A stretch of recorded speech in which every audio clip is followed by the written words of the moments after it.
बिस्मिल्लाहिर्रहमानिर्रहीम अस्सलाम वालेकुम वरहमतुल्लाहि वबरकातुहू। दोस्तों, आप अपना यूट्यूब चैनल पाक न्यूज़ 55 देख रहे हो। मैं अहमद खान। आप सब दोस्तों से गुजारिश है कि अगर आपको वीडियो अच्छी लगे तो प्लीज़ चैनल को सब्सक्राइब कर दें। आपका बहुत बहुत शुक्रिया। दो चीज़ें एक दो दिन में जो हुई हैं बहुत अच्छी भी हैं, लेकिन उससे ज़्यादा बुरी हैं। अच्छी पहले आपको सुना देता हूँ कि सुप्रीम कोर्ट से एक फैसला आया है, जो 5 जजों का एक यानी कि फैसला था, जिसमें से 4-1 से यानी कि 4 जजों ने ये फैसला दिया और एक ने इससे इख्तिलाफ किया। फैसला ये था कि जो भी सिविलियन है उनका ट्रायल जो मिलिट्री कोर्ट में था, जो इन्होंने एक बिल पास किया था कि सिविलियन का ट्रायल मिलिट्री कोर्ट में चल सकता है, उसको कल अदम करार दे दिया गया। ये तो बहुत खुशी की बात है, क्योंकि मिलिट्री कोर्ट्स में जो ट्रायल चलते हैं उनके ऊपर कोई अपील वगैरह या इस तरह का वकील इस तरह कुछ नहीं होता। उनकी मर्जी होती है, वो जिसको चाहे फांसी दें, जिसको चाहे उम्र कैद दें, जिसको चाहे 10 साल दें, जिसको चाहे बरी कर दें। तो वो तो खत्म हो गया। बहुत बड़ी खुशखबरी है पाकिस्तानियों के लिए, क्योंकि ये फैसला सुप्रीम कोर्ट का है। अब देखिए आगे इस पर अमल दरामद कैसे होता है, ये सुप्रीम कोर्ट कैसे कराती है। वो तो पिछले कुछ फैसलों से हमें पता चल गया है कि सुप्रीम कोर्ट का सिर्फ नाम लिखा हुआ है सुप्रीम कोर्ट, लेकिन ऐसा कोई है नहीं, उसमें इतनी ताकत नहीं है, इतनी जरूरत नहीं है कि वो अपने फैसलों पर अमल दरामद करा सके। क्योंकि जज कोई भी हो, सुप्रीम कोर्ट का जज कोई भी हो, चीफ जस्टिस कोई भी हो, ताकत सुप्रीम कोर्ट की होती है, जज की नहीं होती। लेकिन जज के फैसले में जो लिखा जाता है ना, सुप्रीम कोर्ट के जज के फैसले में, अल्लाह के बाद हर मुल्क का अपना एक सुप्रीम अदारा होता है जो फैसले करता है, और अदल इंसाफ में सबसे बड़ा इदारा सुप्रीम कोर्ट होता है। लेकिन हमारे सुप्रीम कोर्ट को इन्होंने एक बेकारी कोर्ट बना दिया है। कोर्ट नहीं, कोर्ट टूटा फूटा हुआ है, जिसकी जेबें सारी टूटी हुई हैं। कोई जेब सलामत नहीं, जिसमें हाथ डालो हाथ नीचे पैंट के जेब में चला जाता है या कमीज के जेब में चला जाता है। इस तरह का सुप्रीम कोर्ट को समझा हुआ है, और खास करके पीडीएम हुकूमत ने और उनको लाने वालों ने। बात करने का ये मकसद है कि सुप्रीम कोर्ट या हाई कोर्ट, दो ही कोर्ट होते हैं जो हर मुल्क में ऊपर की लेवल पर फैसले करने वाले और अवाम को इंसाफ देने वाले। तो अगर ये भी इंसाफ ना देंगे तो लोग अगर अपने हाथों में इंसाफ ले लें और फैसले करने शुरू कर दें तो फिर कहेंगे कि लाकानूनियत है। लेकिन ज्यादतियां आप देखें कि कितनी हो रही हैं। लाहौर पंजाब में तकरीबन शायद 6 महीने होने वाले हैं, बेगुनाह लड़कियां जो एक सियासी प्रोटेस्ट कर रही थी, यानी कि सियासी कारकुन थी, कोई दहशतगर्द नहीं थी, कोई डाकू नहीं थी, चोर नहीं थी, करप्ट नहीं थी, सियासी कारकुन थी। और कुछ सोशल मीडिया के कारकुन 6 महीने से ना उनकी जमानतें हो रही हैं, ना उनका केस लग रहा है, ना कोई अपील दायर हो रही है। जब उनकी जमानत होती है तो दोबारा उनको पकड़कर अंदर कर दिया जाता है। इस तरह का इंसाफ इस्लामी माशरे में या इस्लामी मुल्क में किसी को कबूल होगा? तो सुप्रीम कोर्ट या हाई कोर्ट बहुत मुश्किल नजर आता है, क्योंकि हमारे जज साहिबान जो है ना, एक अगर अच्छा फैसला देता है तो दो उसके खिलाफ देते हैं। जैसे आप सोचे कि हाई कोर्ट इस्लामाबाद का सरबराह, यानी कि पूरा हाई कोर्ट इस्लामाबाद उसके अंडर है, उसकी बदनीति और बेईमानी आप देख लें। एक शख्स एक दिन में आता है, आधे घंटे में उसकी दरख्वास्त आती है, सुनी जाती है बगैर बायोमेट्रिक के। उसके बाद यानी कि उसके ऊपर बोर्ड बनता है फैसला करने वाला, इसके बाद उसका फैसला भी हो जाता है दूसरे दिन। और फिर जब वो शख्स आता है तो एयरपोर्ट पे गवर्नमेंट की तरफ से लोग जाते हैं, जाके बायोमेट्रिक करा कर आते हैं। शख्स वो जो भी है वो सजा याफ्ता है, यानी कि उसको सजा हुई थी।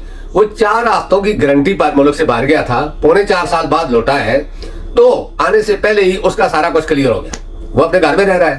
और दूसरी साइड में मैं इमरान खान की बात नहीं कर रहा हूं। इमरान खान का तो डर इतना है कि उसका नाम जब इनके सामने आता है बस मलिया मेट हो जाता है। मैं आम कारकुनों की बात कर रहा हूं कि बेगुनाह लोग जेलों में बंद हैं, कोई फैसला नहीं आ रहा, कोई सुनवाई नहीं हो रही।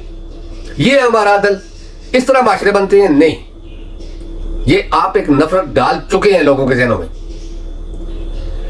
खास करके इस्लामाबाद के हाई कोर्ट के जो चीफ जस्टिस है ना, उनके पास भी अभी कितने फैसले महफूज हैं इमरान खान के। लेकिन दूसरी साइड में ये आया तो पता नहीं उसकी क्या मजबूरी थी, अल्लाह ही बेहतर जानते हैं कि उसकी क्या मजबूरी थी कि उसको ये केस 2 घंटे में निपटाना पड़ा। अब हो सकता है इसकी भी कोई वीडियो हो उनके पास, शरीफों के पास, क्योंकि जर्नैलों की तो है उनके पास, तो हो सकता है जजों की भी है, लेकिन इसकी भी हो सकता है हो, या फिर नहीं होंगी तो फिर पैसा होगा। अगर पैसा नहीं होगा तो फिर वो जिनकी वीडियो शरीफ फैमिली के पास है उनकी तरफ से कोई धमकी होगी, ये चीजें होंगी। दूसरा जो मैं, ये तो चलो हो गया मिलिट्री कोर्ट वाला। दूसरा जो बहुत बड़ा यानी कि एक ब्लंडर हुआ है पाकिस्तान में और पाकिस्तान की तारीख में, दुनिया सारी इस पर थू थू कर रही है। एक जज जिसको स्पेशल कोर्ट बनाकर दी गई, कोई कानून में इस तरह नहीं है, बनाकर दी गई, वो एक यानी कि जो केस नहीं बनता, पूरे पाकिस्तान के सारे वकील जो बगुल से भरे हुए हैं उनको छोड़कर, बल्कि दुनिया के वकील यही बात कह रहे हैं कि ये केस बनता ही नहीं है। इस केस को बनाने वाले भी बेवकूफ जाहिल है और जो आगे चला रहे हैं वो भी, क्योंकि ये केस तो बनता ही नहीं है। केस इसलिए नहीं बनता कि धमकी पाकिस्तान को आई और जिस शख्स को उतारने के लिए धमकी दी गई उसके ऊपर केस बना हुआ है और उसको फंसाने की कोशिश की जा रही है। कल उस पर फार्द जुर्म आयद हो गई, हो सकता है 2 दिन बाद फैसला दे दिया जाए, जिस तरह तोशा खाना का, यानी कि बहुत जल्दी थी। इसमें भी बहुत जल्दी नजर आ रही है कि जितना जल्दी हो सके फैसला दो। ख्वाहिश ये सारी दुनिया को पता है कि इंटरनेशनल एस्टेब्लिशमेंट की है, एजेंसियों की है, उन्होंने नवाज शरीफ को इस्तेमाल किया, नवाज शरीफ ने अपने पाकिस्तान के एस्टेब्लिशमेंट को इस्तेमाल किया और ये कुछ हो रहा है। ये तो सारी दुनिया जानती है, क्योंकि पहले कुछ लोगों को शक था, लेकिन अब यकीन हो गया है कि जब से ये भगोड़ा है सारी चीजें खुलकर सामने आ रही हैं।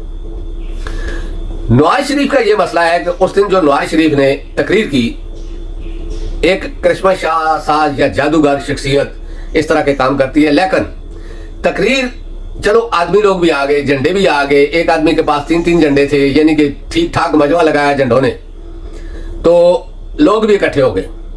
लेकिन जो तकरीर थी, उस तकरीर ने अब ऐसा बांधा फोड़ा है कि शरीफ फैमिली जीरो तो पहले ही थी, उससे 1 बटा और नीचे चली गई है। जिसको ये खास करके हमारे वो पटवारी भाई हैं, वो एक कायद, एक इनकलाबी, एक लीडर मानते थे, अब वो भी सोचने पर मजबूर हो गए हैं कि हम किसी गधे को लीडर मान रहे थे।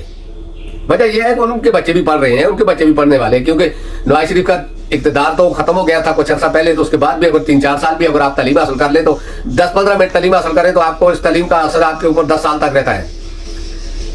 मैं ये बात इसलिए कह रहा हूं, अगर यही इमरान खान ना होता या इमरान खान ने लोगों में ये आगाही ना कायम की होती, मैं यकीन से ये कह सकता हूं कि जिस तरह नवाज शरीफ के हाथ पर कबूतरों को नशे वाले टीके लगाकर उसने हाथ पर बैठाया, 100% अगर इमरान खान ना होता या उसने लोगों में शऊर न पैदा किया होता, तो पूरा पाकिस्तान ही तकरीबन नवाज शरीफ को कबूतर वाला बाबा कहकर पुकार रहा होता अभी। और वहां पर जिस जगह ये जलसा हुआ है या जिस जगह कबूतर हाथ पे आके बैठा है, इस जगह पर एक मजार की तैयारी हो चुकी होती। लेकिन लोग समझ चुके हैं, लोगों में शऊर आ चुका है कि ये ड्रामे अब नहीं चलेंगे। जो कबूतर लाए गए थे उनको नशा दिया गया और उसके स्टेज के ऊपर बैठा दिया, और उस करिश्मा साज ने, यानी कि जो चक्री है, हर चीज में चक्कर देता है, लेकिन इस दफा आवाम को चक्कर नहीं दे सका। कैसे हाथ आस्था से लेकर नीचे लाकर कबूतर को उठा के अपने हाथ में बिठाया, आप वीडियो में चेक कर सकते हैं।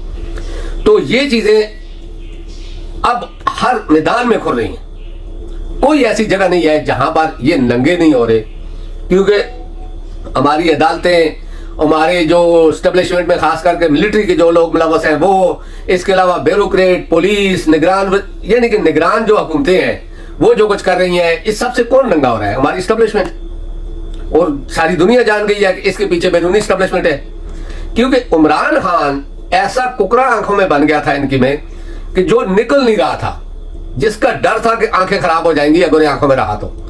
इस वजह से इन्होंने बहुत बड़ा ये ऑपरेशन किया, जिससे एक पूरा मुल्क नहीं, पूरा खित्ता, जहां जहां पाकिस्तानी है सबको एक डिस्टर्ब कर दिया, एक यानी कि एक इंतशार की शक्ल पैदा कर दी। एक इतना बड़ा मुल्क इन्होंने बर्बाद कर दिया, तबाह कर दिया, सिर्फ एक शख्स के खौफ से, इसके डर से, और जिन लोगों को ये लाना चाहते थे उनको लाने के लिए। मसाल छोटी सी है, जो भाई 15 महीने हुकूमत करके गया, वो कह रहा है कि नवाज शरीफ आएगा तो मुल्क आगे बढ़ेगा। सवाल मेरा ये है, हम उससे पूछना चाहते हैं, हमें इसका जवाब दे दे कि तू 15 महीने क्या करता रहा। अगर नवाज शरीफ ही ठीक था तो तेरे को आने की क्या जरूरत थी, अपने केस माफ करवाने या और जितनी करप्शन थी जो बाहर से डालो रहा है वो सारे चुराने। क्योंकि मकसद ये है कि हर चीज में जाहिर हो रहा है, हर चीज में जाहिर हो रहा है। अभी देखो इस आगडार का नैब का केस खत्म हो गया, जज बशीर ने बरी कर दिया। वजह पीछे कौन है? इस तरह ये अवाम के दिलों में नफरत पैदा कर रहे हैं, क्योंकि जितनी करप्शन इन्होंने पाकिस्तान में की है ना, अगर किसी और मुल्क में इससे 100 गुना नीचे भी की होती ना, तो आप यकीन करो कि ये 100 बार फांसी पे लटक चुके होते। लेकिन पाकिस्तान है, फिर बार बार इनको हुकूमत करने का मौका भी देता है कि जो कुछ रह गया है उसको भी आकर लूट के ले जाओ। और तारीख हुआ है कि सियासतदानों में 4-5 सियासतदान आए हैं जो अभी तक लोगों की जुबान में है, लेकिन जर्नैल बहुत अच्छे भी आए। क्या किसी ने कभी किसी को याद किया? एक बार गया तो चला गया। राहिल शरीफ जो आया, आते ही बहुत अच्छे फैसले किए थे उसने। मैं मानता हूं, अगर कोई माने ना माने, मैं मानता हूं। मानता इसलिए हूं कि उस टाइम पाकिस्तान में बहुत ज्यादा दहशतगर्दी थी। फिर उसने दूसरे मुल्कों को यानी कि अपने अंदाज में डाला, उनसे बातचीत की, उसके बाद उसने ऑपरेशन शुरू करवाया। उस ऑपरेशन से एक अमन आया, लेकिन उसके बाद वो भी लालच में आ गया, वो भी चला गया। उसके बाद क्या हुआ? बाजवा आया, और बाजवा के ऊपर जो अभी FIA ने केस खोला है उसकी फैमिलियों के ऊपर, लगता तो ड्रामा ही है ये भी, क्योंकि उसको क्लियर करना है, क्योंकि लोग आवाजें उठा रहे थे, उसको क्लियर करना है। जिस तरह सागडार को क्लियर कर दिया, मरियम को क्लियर कर दिया, शहबाज शरीफ को क्लियर कर दिया, हमजा को क्लियर कर दिया, इस तरह का। यानी कि एक अदालत की स्टंप लगानी है कि ये चोर नहीं है बस, और इस तरह का केस पेश करना है। उसके ऊपर करप्शन का एक केस सामने लाया गया। इस तरह के ड्रामे करके आप अवाम को बेवकूफ नहीं बना सकते। अवाम वो नहीं रही जो आप समझते थे, जो आपको समझाया गया है। अवाम बहुत बदल चुकी है, दुनिया बहुत ज्यादा बाहर निकल चुकी है, और दुनिया को हर हालात का पता चलता है। आप पाकिस्तान में पाबंदियां लगाएं, अपने चैनलों के जरिए हर चीज फैलाएं। जितने इश्तिहारात शहबाज नवाज ने दिए, नून लीग ने, अखबारों में एक ही हेडलाइन होती थी हर अखबार में। उसके बाद टीवी चैनलों पे भी सेम वही चल रहा होता था। क्या हुआ? किराए पर भी लोग नहीं आए। इश्तिहारों से नहीं, मोहब्बत इंसान के अपने कामों से होती है, इखलाक से होती है, अपने जो नजर आने वाली चीजें हैं उनसे होती है। इश्तिहारों से कभी आपने इश्तिहारात तो पहले भी बहुत दिए थे, ग्रीन पाकिस्तान, फिर लंबे लंबे बूट, वो दो टिकना जो वज़ीर-ए-आज़म बना था वो पहन कर जाता था। नहीं, इश्तिहारों से मुल्क तरक्की नहीं करते। मुल्क तरक्की करते हैं काम करने से, और काम करने के लिए जिस तरह की मेहनत इमरान खान ने की, इस तरह का लीडर चाहिए। ये जिनको आप ला रहे हो, आजमाए हुए घोड़ों को दोबारा मैदानों में नहीं उतारा जाता। वो सिर्फ एक साइड में रखे जाते हैं, उनको दाना डाला जाता है कि तुम खाओ और इधर इधर लत्ती मारो। तो दोस्तों, अब तक के लिए इतना ही। इंशाल्लाह उम्मीद है कि आपको मेरी वीडियो पसंद आएगी। अगर पसंद आए तो प्लीज चैनल को सब्सक्राइब कर दें। आपका बहुत बहुत शुक्रिया। अल्लाह पाक आप सबको अपनी हिफ्ज़-ओ-मान में रखे। इंशाल्लाह नेक्स्ट वीडियो तक इजाजत दीजिए। अल्लाह हाफिज़। अस्सलामु अलैकुम व रहमतुल्लाहि व बरकातुहू।